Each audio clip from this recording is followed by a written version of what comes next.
Hey guys, this is the Gospel of Mark, chapter 15. Very early in the morning, the leading priests, the elders, and the teachers of religious law, the entire high council, met to discuss their next step. They bound Jesus, led him away, and took him to Pilate, the Roman governor. Pilate asked Jesus, "Are you the king of the Jews?" Jesus replied, "You have said it." Then the leading priests kept accusing him of many crimes, and Pilate asked him, "Aren't you going to answer them? What about all these charges they are bringing against you?" But Jesus said nothing, much to Pilate's surprise. Now it was the governor's custom each year during the Passover celebration to release one prisoner, anyone the people requested.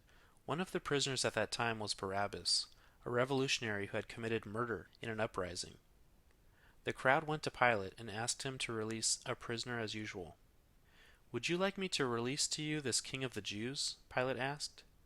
For he realized by now that the leading priests had arrested Jesus out of envy. But at this point the leading priests stirred up the crowd to demand the release of Barabbas instead of Jesus. Pilate asked them, "Then what should I do with this man you call the king of the Jews?" They shouted back, "Crucify him!" "Why?" Pilate demanded. "What crime has he committed?" But the mob roared even louder, "Crucify him!" So to pacify the crowd, Pilate released Barabbas to them. He ordered Jesus flogged with a lead-tipped whip, then turned him over to the Roman soldiers to be crucified. The soldiers took Jesus into the courtyard of the governor's headquarters and called out the entire regiment. They dressed him in a purple robe, and they wove thorn branches into a crown and put it on his head.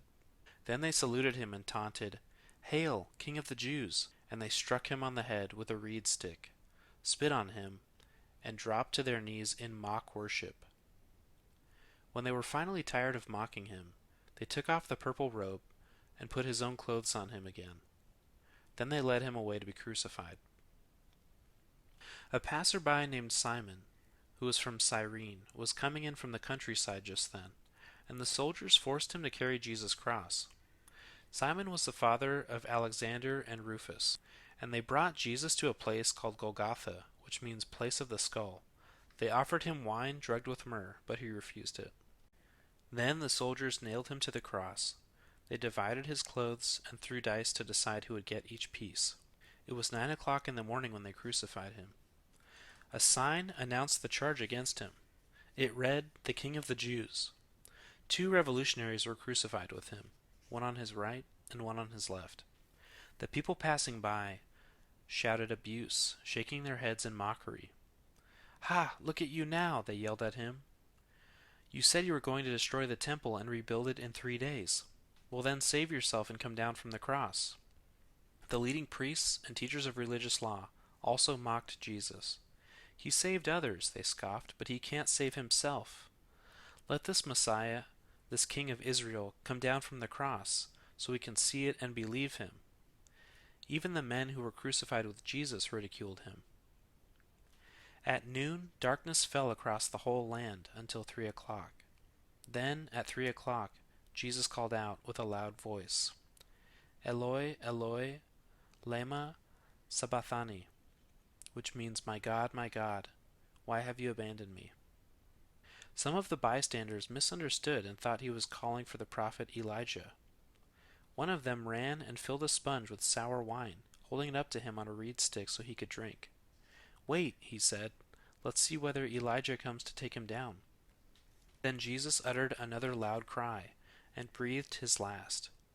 And the curtain in the sanctuary of the temple was torn in two, from top to bottom. When the Roman officer who stood facing him saw how he died, he exclaimed, "This man truly was the Son of God." Some women were there watching from a distance, including Mary Magdalene, Mary the mother of James the younger and of Joseph, and Salome. They had been followers of Jesus and had cared for him while he was in Galilee. Many other women who had come with him to Jerusalem were also there. This all happened on Friday, the day of preparation, the day before the Sabbath. As evening approached, Joseph of Arimathea took a risk and went to Pilate and asked for Jesus' body. Joseph was an honored member of the high council, and he was waiting for the kingdom of God to come. Pilate couldn't believe that Jesus was already dead, so he called for the Roman officer and asked if he had died yet. The officer confirmed that Jesus was dead, so Pilate told Joseph he could have the body. Joseph brought a long sheet of linen cloth. Then he took Jesus' body down from the cross, wrapped it in the cloth, and laid it in a tomb that had been carved out of the rock. Then he rolled a stone in front of the entrance. Mary Magdalene and Mary the mother of Joseph saw where Jesus' body was laid.